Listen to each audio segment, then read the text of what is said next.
नीलाञ्जन समाभासं रविपुत्रं यमाग्रजं छायामार्तण्ड सम्भूतं तं नमामि शनैश्चरं।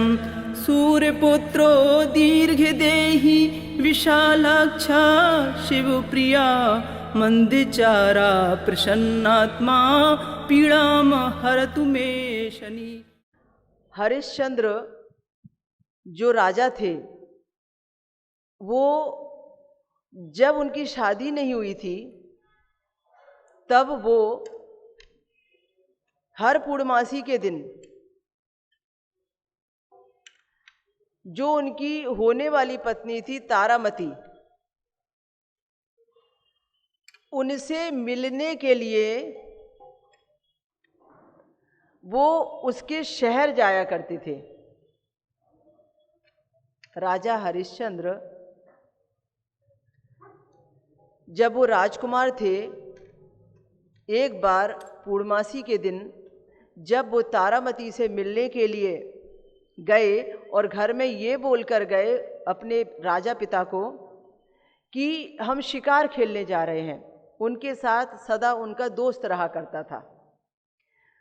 उस मित्र के साथ में घोड़े पर सवार होकर ये घर से कहकर निकले कि हमें जाना है शिकार खेलने के लिए, क्योंकि पिता से बता नहीं सकते थे कि ये तारामती से मिलने जाते हैं। और जो जनक का क्षेत्र है, जो अयोध्या है, उसकी दूरी बहुत है। आपको पता है राजा हरिश्चंद्र अयोध्या के राजा थे, ये राम के वंशज हैं, राम की पीढ़ी है ये। और जो तारामती जो है, जहां राजा जनक का राज हुआ करता था, बाद में राम के समय में जहां की वो सीता थी, वैदेही उस क्षेत्र से संबंधित थी वो तारामती, जनकपुरी जिसका नाम था। तो यहाँ से उतना दूर वो महीने में एक बार जाया करते थे और उनके मन में एक ही बात थी कि मुझे कभी तारामती को रानी बनाना है। ये बात सिर्फ मित्र जानते थे। एक बार तूफान आया, अब तूफान में रास्ता भूल गए, घर वापसी होना मुश्किल और तारामती के शहर तक जाना मुश्किल। अब बस ये तय हुआ कि आसपास कोई ऋषि मुनि की झोपड़ी या कोई घर मिल जाए तो रात्रि में विश्राम कर लिया जाए, सुबह होने पर ही अब घुड़सवारी करेंगे। देखा उन्होंने कि जंगल के अंदर में एक छोटी सी कुटिया थी। समझ में आया कि उस कुटिया के अंदर एक ब्राह्मण देवता रहते हैं, वहाँ पर उनकी एक बेटी भी रहती है ब्राह्मण देवता के साथ में। तो वहाँ पर उन्होंने ब्राह्मण देवता से शरण मांगी और ब्राह्मण से कहा कि आप हमें रात्रि विश्राम करने के लिए स्थान देवें, हम सुबह चले जाएंगे, हम रास्ता भटक गए हैं। वो दोनों के दोनों, जो मित्र था और हरिश्चंद्र, उनसे रात्रि विश्राम करने के लिए जगह मांगते हैं। ब्राह्मण को पूरा दिखता नहीं है, ब्राह्मण बहुत विद्वान ज्योतिषाचार अपने जमाने का रहा है, पर उसे पूरी तरह अब दिखाई नहीं देता है, आंखें उसकी धुंधली हो गई हैं बुढ़ापे के नाम से, पर भविष्यवक्ता बहुत बड़ा है वो। तो हरिश्चंद्र से कहा कि ठीक है, रात्रि विश्राम आप कर लीजिए, और अपनी बेटी से कहा कि इन दोनों के भोजन की व्यवस्था बना दीजिए। राजा हरिश्चंद्र ने रात्रि विश्राम किया और सुबह जब तैयार होकर वो निकलने लगे, भोर होने पर देखा उन्होंने कि सुबह सूरज निकल गया है और अब हमें जाना चाहिए। तो क्या देखते हैं कि जो ब्राह्मण हैं, जिनको कि ठीक से दिखाई भी नहीं देता है, वो किसी एक व्यक्ति से वार्तालाप कर रहे हैं। एक व्यक्ति है, गरीब है, ऐसा लगता था कि वो ब्राह्मण का बहुत दिनों का परिचित आदमी है। वो अपने बेटे को लेकर आया है और इनसे कह रहा है ब्राह्मण से कह रहा है कि मैं आपसे विनती कर रहा हूँ, आप मुझे ये बताएं कि मेरे बेटे का भविष्य क्या है। और वो टाला मटोली कर रहे हैं कि मुझे जिद ना करो, मैं इसका भविष्य नहीं बताऊंगा, तुम जाओ वापस।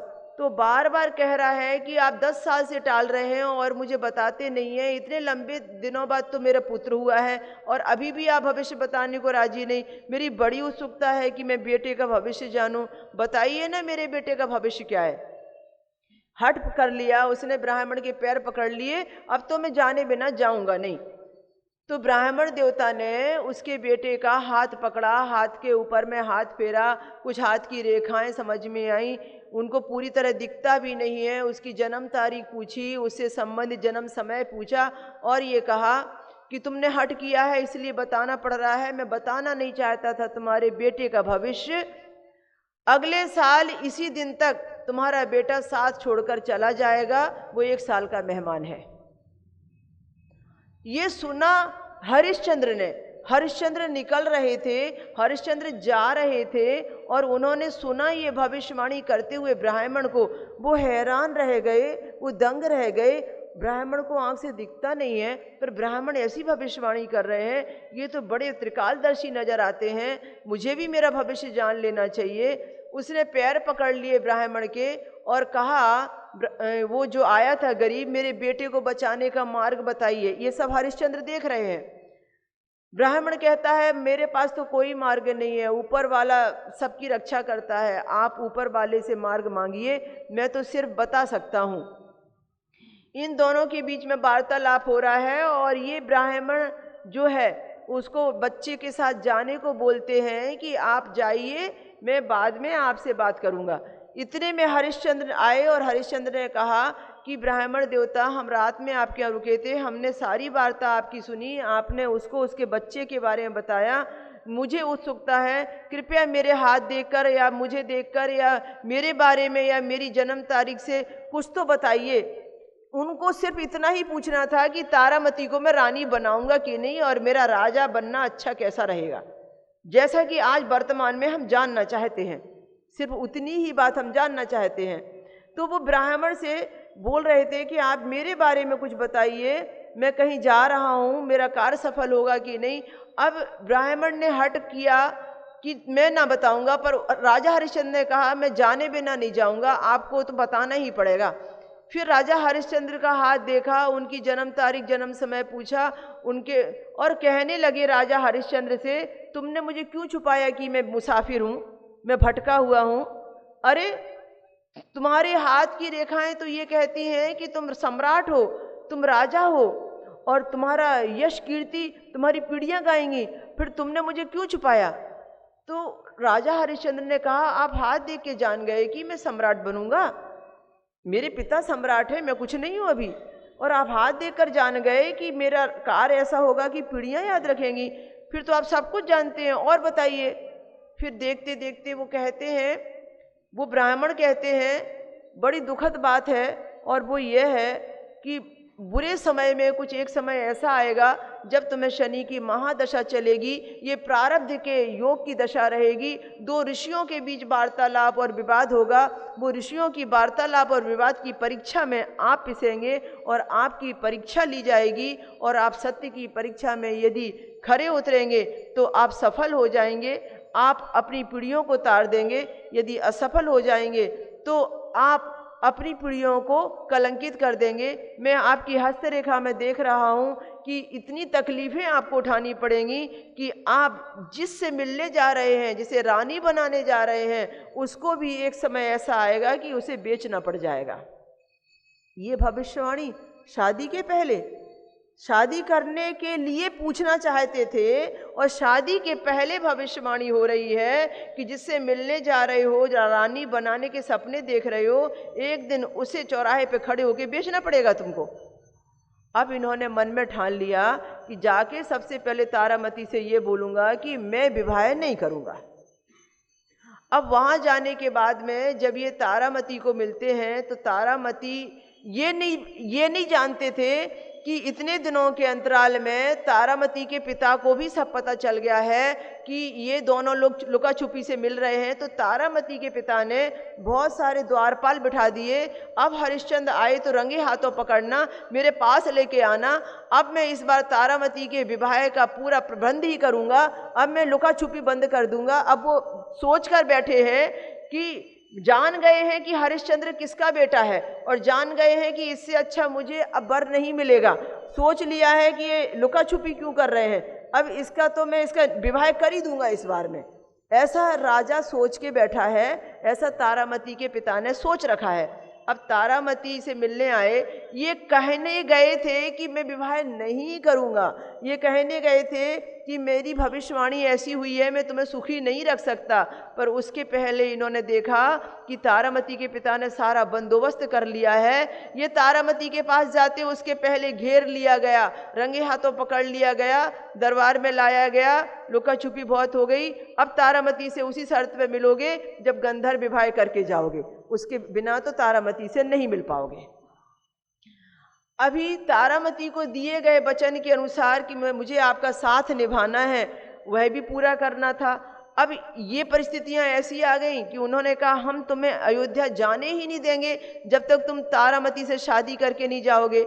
तुम इसको बरमाला पहनाओ, उसके बाद तुम्हें अयोध्या जाना है तो जाओ, क्योंकि तुम बहुत दिनों से ये लुका छुपी कर रहे हो, अब ये चलेगी नहीं तुम्हारी लुका छुपी। अब मजबूरी ऐसी थी, कोई ऑप्शन नहीं था, तारामती से शादी करनी थी, क्योंकि ये तो विधाता के लेख में ही लिखा था कि वो पत्नी बनकर आएगी तभी तो बेचोगे ना। तो तारामती से तो शादी करनी थी उनको। अभी शादी हो गई, शादी हो गई। अब मित्र के साथ वापस आए, तारामती को लेकर नहीं आए। पिता का खौफ तो बहुत था। उन दिनों पिता की मर्जी के बिना, बेटा परमिशन के बिना कुछ नहीं करता था। अब उदास रहने लगे दो बातों से, एक तो ये कि विवाह हो गया, पिता को बताऊं कैसे, और दूसरी बात ये कि यदि मान लो कि मैं लेकर आ गया तो कल के दिन बेचना पड़ जाए और मैं गरीब हो जाऊं, अब करूं क्या। तो जब पिता ने देखा ही ना खाना खाते हैं, ना बोलते हैं, ना हंसते हैं, परेशान, तो मित्र से पूछा और मित्र ने सच उगल दिया। मित्र ने कहा मुझे अभय दान दीजिए तो मैं सच सच बताऊंगा। बोले अभय दान दिया, तुमको कुछ भी मैं दंड नहीं दूंगा, तुम सच बताओ कि हरिश्चंद्र ने किया क्या। बोले हरिश्चंद्र ने शादी कर ली। बोले अरे तो दुख की क्या बात है, तो खुशी की बात है, शादी कर ली, वो भी ऐसे परिवार से, ऐसे खानदान से जो राजकुल है। हमारी तो अयोध्या में रिश्ते वहाँ से होते आए हैं, बोले क्या बुरा है। तो पिता तो खुश थे, बोले धूमधाम से लेकर आओ बारात। एक चिंता तो इनकी दूर हो गई। अब दूसरी फिक्र कि ऐसा बताया है कि ऐसा हो जाएगा, आपके राज्य में वो विपन्न हो जाएंगे। तो पिता ने कहा देखो होनी को कौन टाल सकता है, और अभी तो नहीं होगा ना, अभी तो शादी नहीं हुई है, शादी हो जाने दो धूमधाम से सब कुछ, अभी तो कुछ नहीं होने वाला, कल की कल देखेंगे। और उन्होंने उस बात को हटा दिया। राजा हरिश्चंद्र जब बेटा हो गया, और बेटे होने के बाद में फिर जब बेटा 7 साल का हो गया, बाद में ये कहा जाता है कि ऋषि वशिष्ठ और वाल्मीकि के साथ में, दोनों के साथ में एक बहस और द्वंद्व हुआ। ऋषि वशिष्ठ ने कहा कि सबसे ज़्यादा जो देवलोक में है वहीं पर देवता वास करते हैं, और जो विश्वामित्र थे वो अपना पक्ष ले रहे थे और वशिष्ठ थे वो अपना पक्ष ले रहे थे। वशिष्ठ कह रहे थे कि जाके देखो पृथ्वी पर जो राजा हरिश्चंद्र है ना, उसके जैसा तुम्हें सत्यवादी नहीं मिलेगा। और ये कह रहे थे कि पृथ्वी में कोई सत्यवादी है ही नहीं है, वो आपका शिष्य है इसलिए आप ऐसा कह रहे हैं। वशिष्ठ से विश्वामित्र की अच्छी बहस चल रही थी, तो विश्वामित्र ने कहा मैं परीक्षा लिए बिना नहीं मानूंगा, मैं उसकी परीक्षा लूँगा। तो फिर शनि की महादशा आती है, और शनि की महादशा में 7.5 की एंट्री होती है, हरिश्चंद्र की परीक्षा होती है। फिर विश्वामित्र उनके सपने में आते हैं और सपने में कहते हैं कि राजपाट मुझे चाहिए। वो राजपाट दान कर देते हैं। सवेरे उठने के बाद में 3 दिन के बाद में वो आते हैं, कहते हैं राजपाट तुमने दान किया है, मुझे राजपाट दो। वो याद करते हैं हाँ मैंने राजपाट तो दान में दिया है, पर सपने में दिया है, पर मैं तो सत्यवादी हूँ, सपने में भी दिया हुआ मैं पीछे नहीं हट सकता, तो दिया है तो मैं तो इनको वापस दूंगा। तो उन्होंने कहा ठीक है आप राजा बनिए, मैं आपको सारा राजपाट सौंपने को तैयार। वे उठ बैठे सिंहासन से, बिठा दिया विश्वामित्र को उसके ऊपर, दे दिया मुकुट उतार के। अब विश्वामित्र ने कहा तुम्हें याद है कि ब्राह्मण को और अतिथि को आचार्य को और अतिथि को दक्षिणा देनी पड़ती है। जब तक आप दक्षिणा नहीं देंगे तब तक कि ये आपके राजपाट का दान भी फलेगा फूलेगा नहीं। आपने सपने में कहा था कि आप मुझे इतनी मोहर ला के देंगे और इतनी दक्षिणा ला के देंगे। बोले हाँ कहा तो था। द्वारपाल से कहा जाओ खजाने से इतनी मोहरें इतनी दक्षिणा ला के दो। विश्वामित्र ने कहा सावधान, तुमने दान मुझे सब कर दिया है, खजाना मेरा हो गया है, तुम्हारा इस पर कोई अधिकार नहीं रह गया, तुम्हें अब कमा के देना पड़ेगा। ये तो सब छोड़ के जाओ, जो गहने हैं वो भी छोड़ के जाओ, राजा है राजसी ठाट बाट छोड़ के जाओ। अब इस क्षेत्र में रहना नहीं, इस क्षेत्र पर मेरा अधिकार हो गया है। ये परीक्षा की तो बड़ी घड़ी थी। अब उन्होंने पत्नी को लिया, बच्चे को लिया, घर से बेघर हो गए, खोजने लगे इनकी मोहरों की व्यवस्था कैसे करूं। जीवन तो चल नहीं रहा, खाने पीने की व्यवस्था नहीं हो रही, पर इनकी मोहरों की व्यवस्था तो पहले करूं, ये दक्षिणा की व्यवस्था तो पहले करूं, नहीं तो मेरी सत्यवादिता खंडित हो जाए। अब तो मोहरों की व्यवस्था के चक्कर में समझ में ही नहीं आ रहा। फिर उन्होंने कहा कि अभी पत्नी को बेचने के अलावा रास्ता नहीं है। तारामती ने सुझाव दिया हमें बेच दो आप, हम अपना जीवन यापन कर लेंगे, मेरे साथ में राहुल भी फ्री चला जाएगा, इसको भी खाना वाना सब हमारी तरफ से हो जाएगा, तुम अपनी चाकरी कहीं कर लेना, जो मोहरें आएंगी वो जो आया है दास हमारे साथ में भेजा है विश्वामित्र जी ने, उसको दे के आप मुक्त हो जाओ ऋण से। बस ऐसे ही किया, बीच चौराहे पे जाके बेच दिया पत्नी को। एक आया साहूकार लेके चला गया, साथ में फ्री में चला गया बेटा और तारामती दोनों रहने लगे। अब ये मोहरें देकर रवाना कर दिया विश्वामित्र के जो दास था उसको। विश्वामित्र ने मोहरें पाकर आदि परीक्षा में तो वो हैरान रह गए, सफल हो गए, इतनी कठिन परीक्षा में सफल हो गए, नामुमकिन को मुमकिन कर दिया बोले। उसके बाद में फिर यहाँ पर अपने यहाँ डोम के यहाँ नौकरी करने लगे। बेटे को एक दिन सर्प ने डस लिया। अब पत्नी जाती है बेटे को लेकर अंतिम संस्कार करने के लिए। अब हरिश्चंद्र की सत्यवादिता देखिए, डोम के यहाँ नौकरी करते हैं, उनको काम सौंपा है कि जो भी यहाँ पर शमशान में दाह संस्कार के लिए आए उससे टैक्स लिए बिना संस्कार होगा नहीं। उन्होंने कहा पहचाना है बेटे को, पहचाना है पत्नी को। उसके बाद में भी कहा कि मैं मेरा पति धर्म और पिता धर्म बाद में देखूंगा, पहले मैं अपना धर्म कर्तव्य निभाऊंगा कि मैं जिसके यहाँ चाकर हूँ नौकर हूँ उसकी यहाँ की वफादारी मेरे हाथ में है, तो मुझे तो आपसे टैक्स लेना है। और टैक्स के लेने के लिए उन्होंने हठ ठाना। तारामती कहती है मेरे पास टैक्स के लिए क्या रह गया, कुछ भी नहीं है, ये धोती है आधी अधूरी, मैं इसको फाड़ के देती हूँ, और है क्या मेरे पास टैक्स देने के लिए। तुम अपने पुत्र के संस्कार के लिए मुझसे टैक्स मांग रहे हो। बड़ी करुण अवस्था में है, कुछ है नहीं, कैसे तो मैं पति से बिछुड़ कर रही, कैसे मेरा बेटा मेरे हाथ से चला गया, कैसे मैं रानी थी और भिखारिन हो गई, और आज मेरा पति ही देखो मुझसे टैक्स मांग रहा है। पिता तो तुम उसके हो, तब तुम दर्द तो तुमको भी है, फिर तुम इसके लिए टैक्स क्यों मांग रहे हो। ये आपस के बड़े विवाद की घड़ी है, स्थिति बहुत दुखदाई है।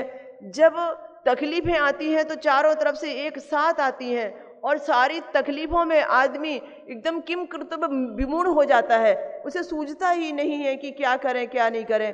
तारामती कहती है हमारे पास तो कुछ है नहीं, हम तो बिछुड़ कर जी रहे थे। और उसके बाद में जैसे ही साड़ी का पल्ला फाड़ने लगती है वैसे ही तुरंत विश्वामित्र प्रकट होते हैं, शनि महाराज जी प्रकट होते हैं। बोले आपने पीढ़ियों को तार दिया, आपका राजपाट हम लौटाते हैं और आप सत्य की विजय में जीत गए हैं।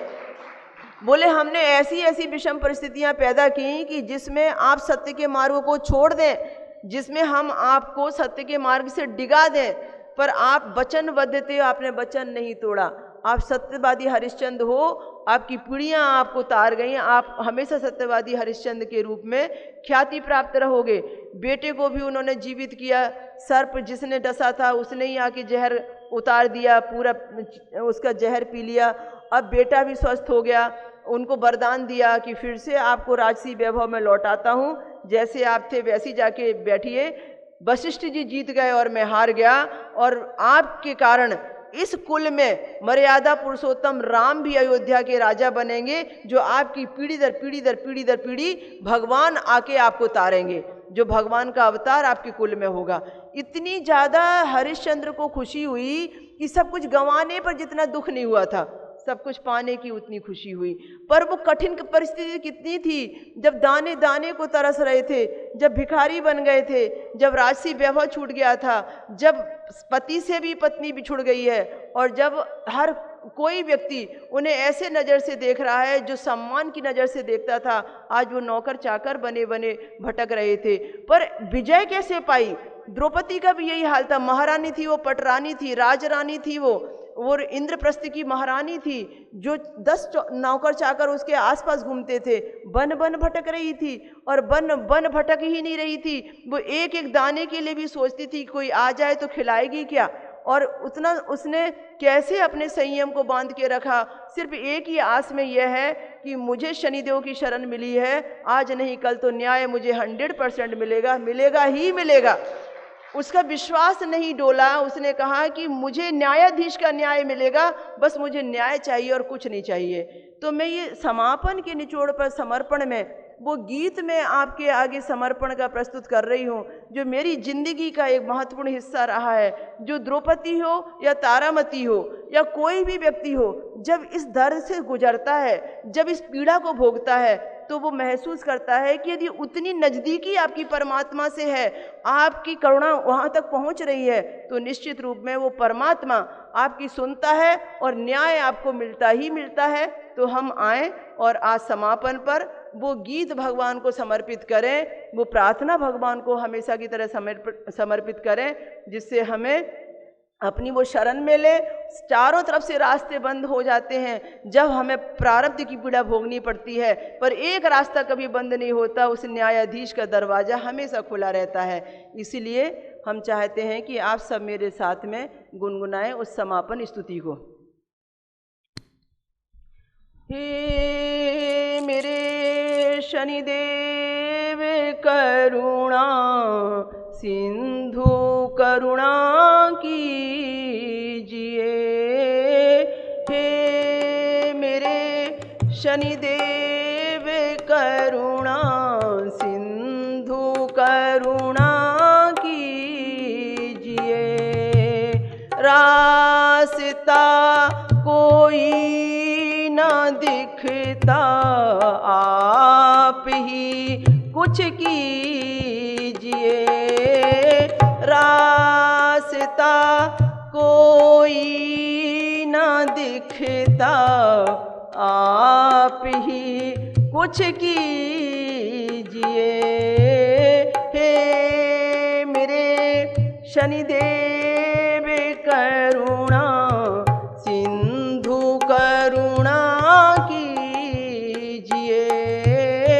हे मेरे शनिदेव करुणा सिंधु करुणा कीजिए। मेरे पास जप तप न साधन, मेरे पास जप तप न साधन, नाही कोई ज्ञान है। मेरे पास जप तप न साधन, मेरे पास जप तप न साधन, नाही कोई ज्ञान है। तुमसे है पहचान मेरी, तुमसे है पहचान मेरी, बस यही अभिमान है, बस यही अभिमान है। हे मेरे शनिदेव करुणा सिंधु करुणा कीजिए। हे मेरे शनिदेव सिंधु करुणा कीजिए। हर जगह मंजिल भटक कर, हर जगह मंजिल भटक कर, आए शरण हम आपकी। हर जगह मंजिल भटक कर आए शरण हम आपकी। पार लगाना ना लगाना, पार लगाना ना लगाना, दोनों मर्जी आपकी, दोनों मर्जी आपकी। हे मेरे शनिदेव करुणा सिंधु करुणा कीजिए। जय शनिदेव।